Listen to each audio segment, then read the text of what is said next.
berkat kesehatan yang diberikan Tuhan kepada kita sehingga kita bisa kembali mengikuti kegiatan pembelajaran dengan baik.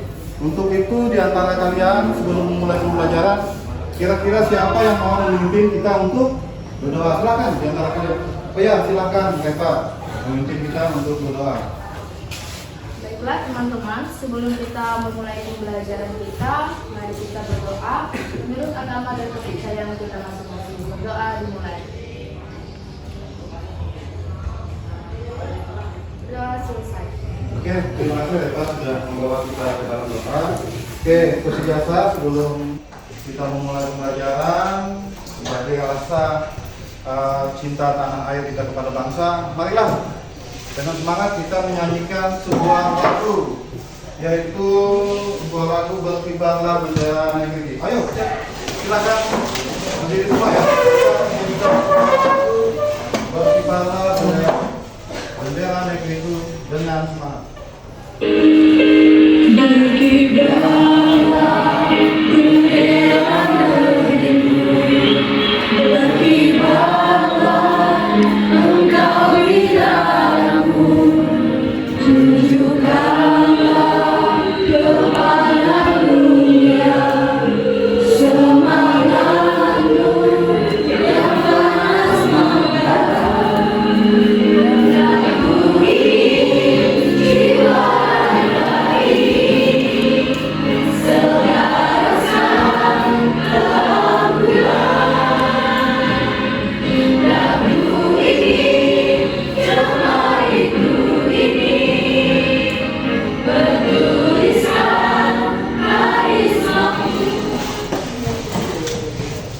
Selanjutnya untuk di hari ini di antara kalian ada yang kita hadir?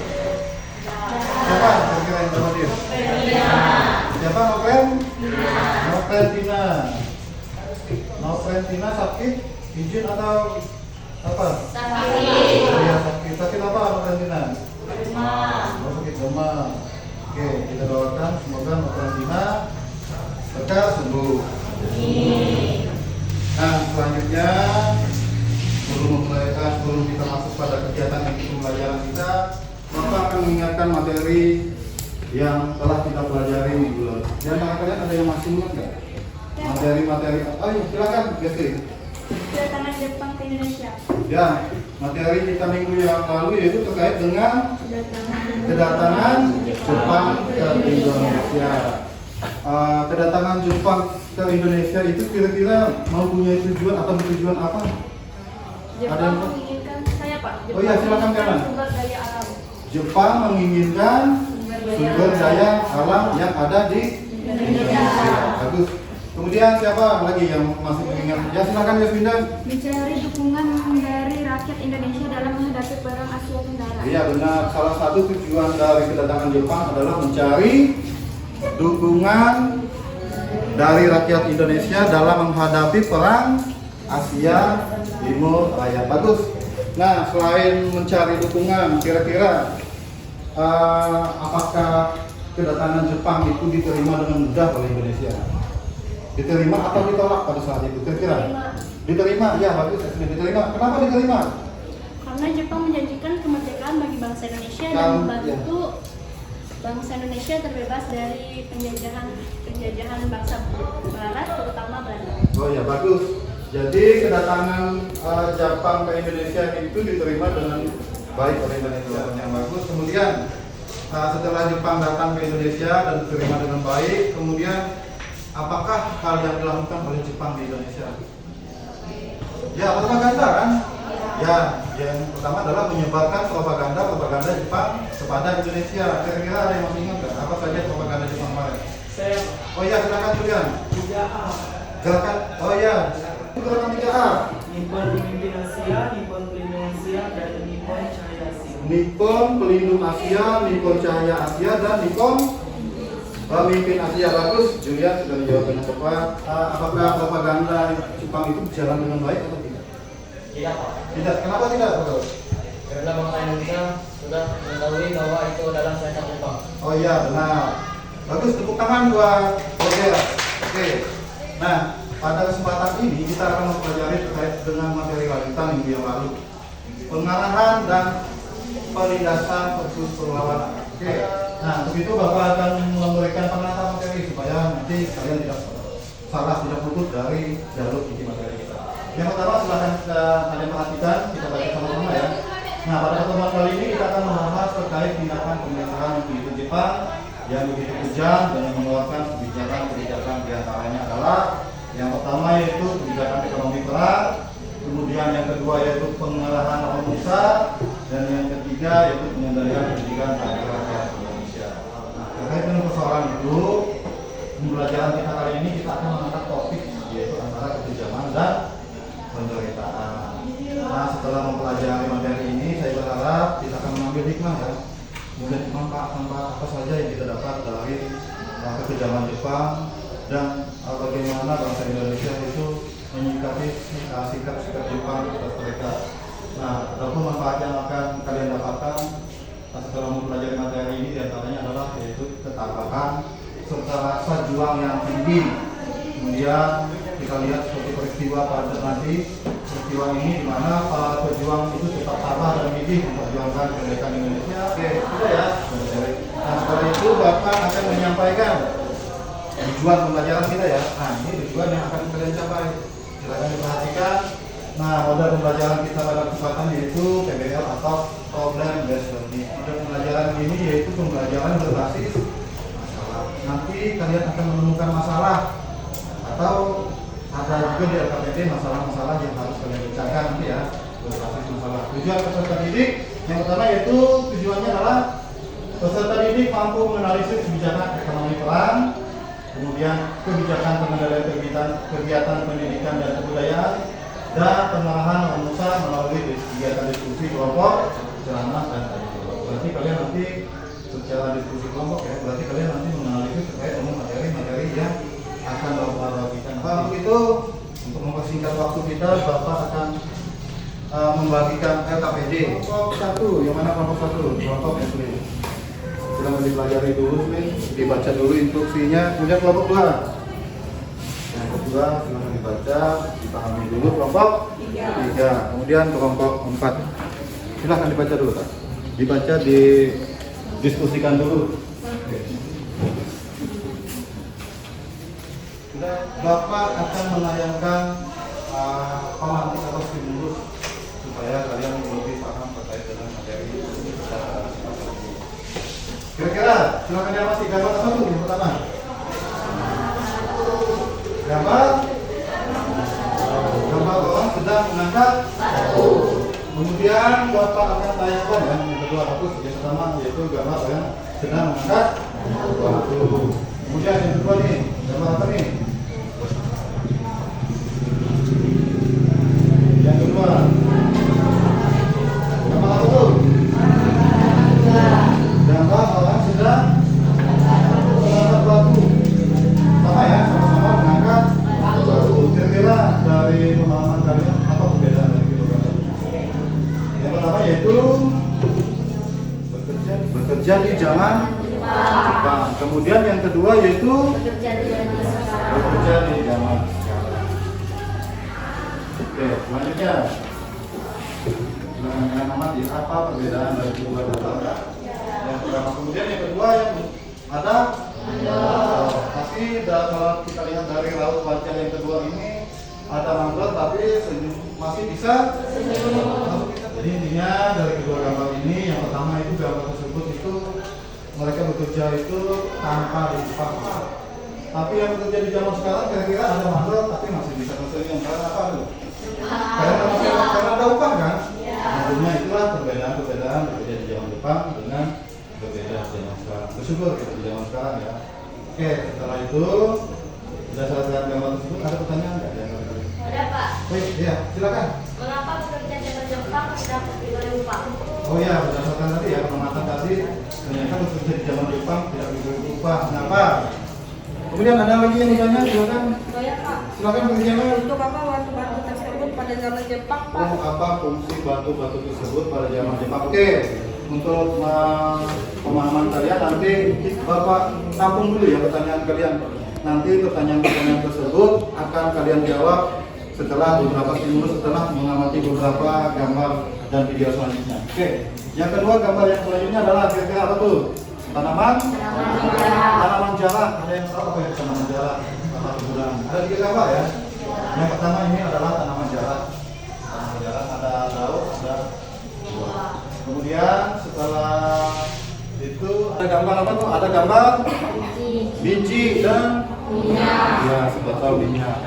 Dari situ berarti menghasilkan minyak. Kemudian kita lihat arah panahnya, kemudian ke berarti menjadi pesawat. Apakah begitu? Dari minyak menjadi pesawat? Oh, tidak ya. Oke. Berarti masih ada apa yang tahu tanaman jarak apa kegunaannya? Dari tanaman menjadi biji, menjadi minyak sehingga menjadi pesawat. Oke, untuk menjawab pertanyaan kita perhatikan kembali video berikut. Kebijakan ekonomi perang. 1. Selama masa pendudukan Jepang di Indonesia diterapkan konsep ekonomi perang. Artinya, semua kekuatan ekonomi di Indonesia digali untuk menopang kegiatan perang bangsa Jepang. 2. Tanah-tanah diganti dengan tanaman padi untuk menghasilkan bahan makanan dan bahan-bahan lain yang sangat dibutuhkan, misalnya jarak. Tanaman jarak waktu itu sangat dibutuhkan karena dapat digunakan sebagai minyak perumas mesin-mesin, termasuk mesin pesawat terbang. Kebijakan pengendalian kegiatan pendidikan dan kebudayaan. 1. Pemerintah Jepang mulai membatasi kegiatan pendidikan. Jumlah sekolah juga dikurangi secara drastis. Muatan kurikulum yang diajarkan juga dibatasi. Mata pelajaran bahasa Indonesia dijadikan mata pelajaran utama sekaligus sebagai bahasa pengantar. Kemudian bahasa Jepang menjadi mata pelajaran wajib di sekolah. Pengerahan Romusa. 1. Untuk menopang perang Asia Timur Raya, Jepang mengerahkan semua tenaga kerja dari Indonesia. Oke, bagaimana sudah diamati ya video tersebut? Kira-kira ada nggak yang tahu kalian? Apa fungsi dari tanaman jarak pada zaman Jepang pada saat itu? Ayo, silakan siapa? Yang tulis. Oke, kalian sudah bagus mengamati video dan menanggapi beberapa gambar dan video itu. Nah, berdasarkan pertanyaan-pertanyaan tadi, Bapak akan meneruskan kembali terkait dengan materi pembelajaran kita hari ini. KPD sudah Bapak bagikan ya. Di KPD itu Bapak akan memberikan instruksi bagaimana cara menjawab pertanyaan-pertanyaan yang ada di KPD. Nah, instruksi yang pertama yaitu ada petunjuk belajar di KPD. Petunjuk belajar yang pertama itu isi nama kelompok, segala petunjuk rumusan masalah dengan teliti, kemudian diskusikan masalah yang telah ditentukan, kemudian yang keempat yaitu mencari referensi. Kalian boleh mencari referensi dari buku atau internet untuk menambah wawasan dan informasi kalian. Kemudian yang kelima yaitu hasil kerja kelompok akan dipresentasikan di depan kelas. Nanti secara kelompok setelah kalian mendapatkan hasil, kalian presentasikan ya. Nah, tugas yang pertama yaitu kelompok 1 tadi berdiskusi tentang ekonomi perang. Kemudian tugas yang kedua yaitu tentang tindakan kepengendalian kebijakan oleh Jepang. Kelompok 3 yaitu mendiskusikan tentang kelompok dan kelompok 4 sama dengan kelompok 1 yaitu menganalisis tentang ekonomi perang. Bagaimana kira-kira ada pertanyaan dari kalian? Sudah jelas? Cukup jelas? Sudah ya? Oke, untuk itu silakan kalian bekerja dengan semangat. Jangan lupa berdiskusi, saling berkolaborasi supaya pekerjaan kalian cepat terselesaikan. Jika ada pertanyaan, silakan nanti ditanyakan ya. Ditanyakan jika ada kesulitan, Bapak ada kesulitan, ada sesuatu yang kalian ingin tanyakan, ditanyakan saja. Silakan bekerja, ingat-ingat saling berbagi materi. Dibagi saja, nanti ditulis siapa yang ini mencari analisis ini. Jadi nanti digabung menjadi satu. Silakan bekerja ya, waktu kita yaitu kurang lebih 40 menit dari sekarang ya, berarti waktu kalian yaitu 40 menit dari sekarang. Silakan bekerja dengan baik.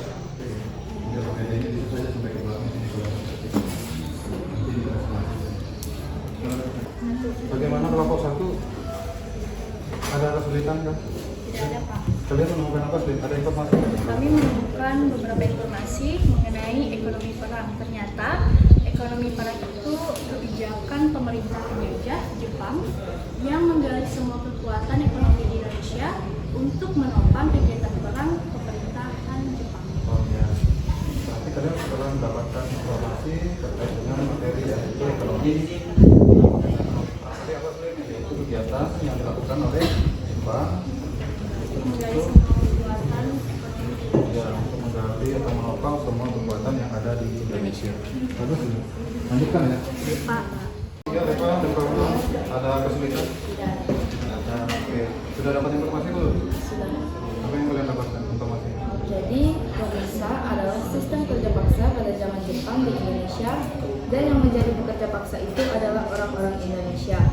Nah, terjadinya Romusa itu karena semakin luasnya daerah pendudukan Jepang di Indonesia, menyebabkan Jepang membutuhkan tenaga kerja untuk membangun sarana pertahanan seperti lapangan udara, gudang bawah tanah, jalan raya, dan jembatan. Bagus. Berarti kalian mendapatkan informasi. Bagaimana kesulitan kan kalian? Tidak ada. Apakah sudah mendapatkan materi atau informasi? Tidak. Materi kalian tentang apa tadi? Tentang Kebijakan ekonomi. oh kebijakan ekonomi perang. Apa yang kalian dapatkan informasi? Jadi yang melatar belakangi ekonomi perang oleh Jepang adalah karena Jepang ingin memperluas wilayahnya, karena Indonesia sangat menarik bagi Jepang sebab Indonesia merupakan kepulauan yang kaya akan hasil bumi, pertanian, tambang, dan lain-lain. Dan juga karena Jepang terdesak dalam Perang Asia Timur Raya oleh sekutu, perang tersebut berkelanjutan tiada henti, sehingga Jepang membutuhkan biaya dan keperluan dalam perang semakin menipis. Sehingga keperluan Jepang dalam biaya dan keperluan dalam perang semakin menipis. Yang melatar belakanginya juga janji manis, propaganda Jepang memerdekakan Indonesia dan penjajahan bangsa Barat dari penjajahan bangsa Barat. Bagaimana? Ada kesulitan tidak ada ya? Masih ada waktu kalian, ada apa-apa? Sudah selesai ya? Ada yang sudah selesai belum? Sudah. Kelompok 4 sudah selesai, kemudian kelompok 3 sudah selesai? Sudah ya, silakan dikerjakan dulu. Yang masih belum? Ya sudah. Sudah, kelompok 2 sudah. Oke, sudah siap presentasi belum? Nah, kalau sudah selesai, jadi untuk presentasi nanti kalian memilih siapa yang akan nanti menyampaikan materi. Bisa secara bergantian dan sebagainya. Setelah kalian menyampaikan presentasi, hasil diskusi kalian nanti kalian persilakan teman-teman kalian jika mau menanggapi atau mau bertanya. Oke. Terima kasih atas kesempatan yang telah diberikan ke kelompok kami. Kami dari kelompok 4 yang berkontakan yaitu saya sendiri Yona, saya Kristina, saya Benisa, saya Krisminta, Saya Rivaldo. dan Benjerika. Silakan. Ekonomi perang adalah serangkaian tindakan yang diambil Jepang untuk memaksimalkan ekonominya demi menopang keperluan perang Jepang melawan sekutu dan perang Asia Timur Raya. Demikian presentasi dari kami kelompok 4. Jika ada ditanyakan, kita silakan. Oke, baik, itulah presentasi dari kelompok 4 terkait dengan materi mereka ekonomi perang ya. Kita kasih hapus dulu untuk kelompok 4. Selanjutnya silakan bagi kalian ada yang mau menambahkan atau menanggapi. Jika ada yang mau bertanya terkait dengan kelompok 4, silakan ditanyakan. Oke, silakan sih. Perkenalkan, saya Giana Sertifika, saya dari kelompok 2. Izin bertanya, mengapa Jepang membatasi kegiatan pendidikan di Indonesia? Iya, silakan. Karena Jepang lebih memusatkan perhatian kepada perang Pasifik sehingga pendidikan dianggap tidak terlalu penting. Oh ya, bagaimana kira-kira jawabannya? Bagaimana jawabannya? Oh, bisa diterima. Oke, tepuk tangan. Untuk kelompok 4 silakan gitu.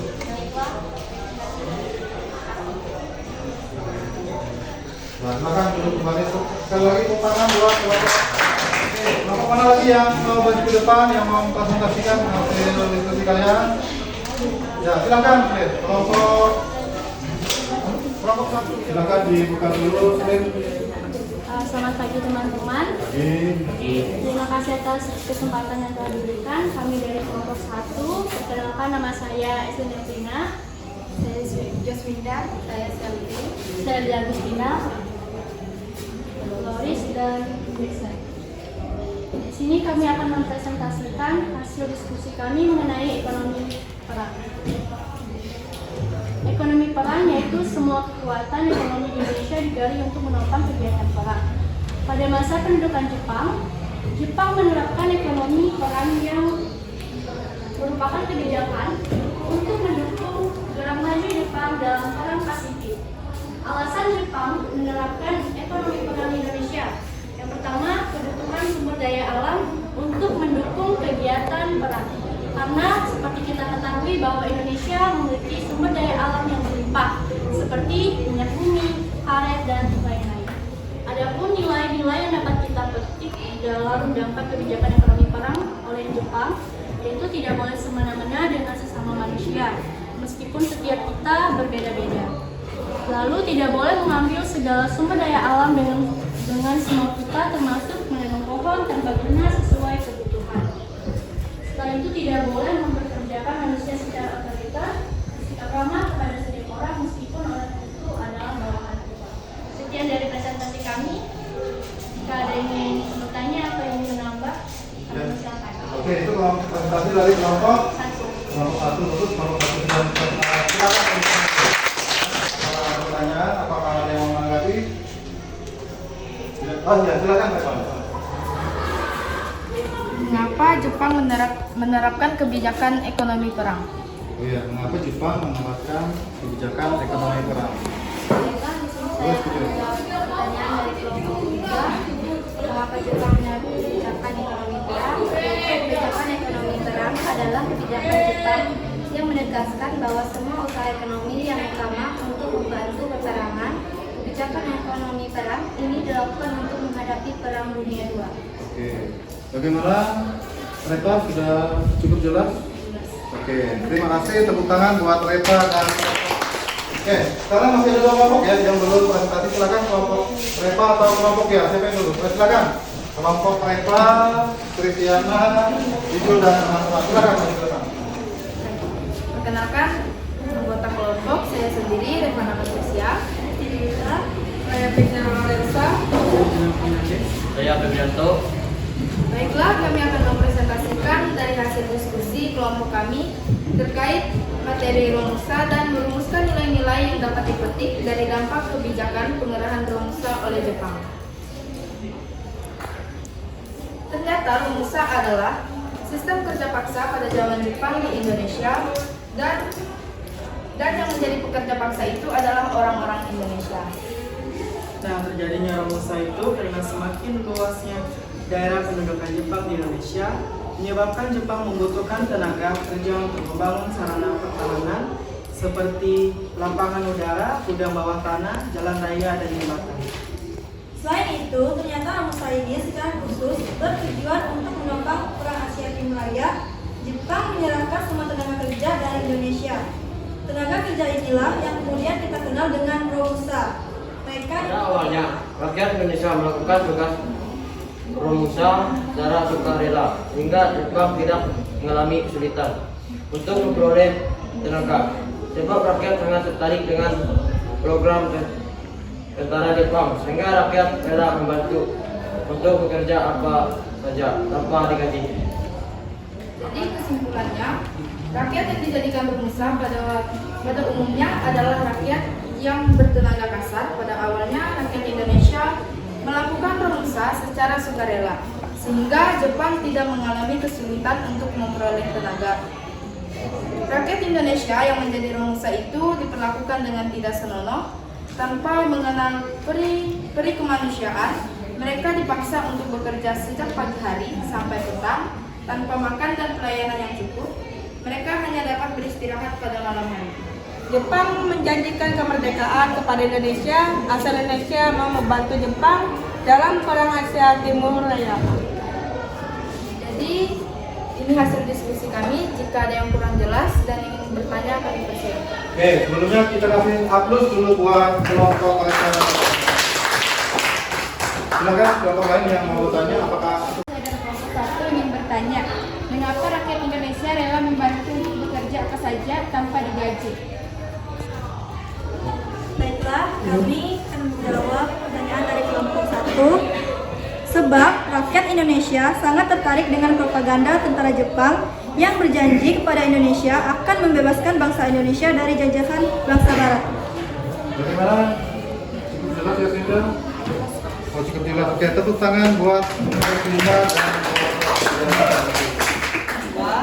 dan mendiskusikan dan menganalisis tentang tindakan pengendalian kegiatan pendidikan dan kebudayaan serta merumuskan nilai-nilai yang dapat dipetik dari dampak kebijakan tindakan dan pengendalian kegiatan pendidikan dan kebudayaan oleh Jepang. Kesimpulan, posisi pendidikan di Indonesia pada masa pendudukan Jepang mengalami kemunduran. Kemunduran pendidikan itu juga berkait Tidak boleh berambisi berlebihan jika kepentingan sesuatu sehingga sampai merugikan orang lain, seperti halnya Jepang yang memenangkan perang Asia Timur Raya tapi mengorbankan bangsa Indonesia. kita tepuk tangan dulu buat kelompok ya. Itu hasil presentasi dari kelompok ya. Ya, kalian seperti kelompok kalian sudah presentasinya, kalian bekerja sama dengan baik, Bapak merasa senang ya. Untuk itu kita menutup pembelajaran, kira-kira ada nggak di antara kalian yang mau menyampaikan akan dari kegiatan-kegiatan dari semua materi-materi yang Bapak bagikan tadi? Kesimpulannya, dalam rangka mengendalikan kebijakan di bidang ekonomi, maka semua objek vital dan alat-alat produksi dikuasai oleh Jepang dan di bawah pengawasan nasional kita. Terima kasih Pak Juli sudah membuat kesimpulan terkait dengan materi mereka. Sekarang Bapak akan menyimpulkan hasil dari diskusi-diskusi kalian setiap kelompok ya. Ternyata kesimpulan yang pertama yaitu kebijakan-kebijakan yang dikeluarkan oleh Jepang itu menjanjikan bangsa Indonesia, salah satunya adalah janji kemerdekaan dari bangsa-bangsa Barat. Kemudian yang kedua yaitu mereka mempunyai semangat juang yang tinggi, meskipun menderita mereka tetap berusaha untuk memperjuangkan kemerdekaan Indonesia. Oke, sebelum kita menutup pembelajaran kita hari ini, silahkan di antara kalian yang mau menutup atau memimpin kita untuk silakan. Siapa? Oh, silakan atau silakan. Baiklah teman-teman, sebelum kita mengakhiri pembelajaran kita, marilah kita berdoa menurut agama dan berdoa. Oke, terima kasih Yona. Semoga apa yang kita dapatkan hari ini bisa bermanfaat untuk kita semua. Selamat siang.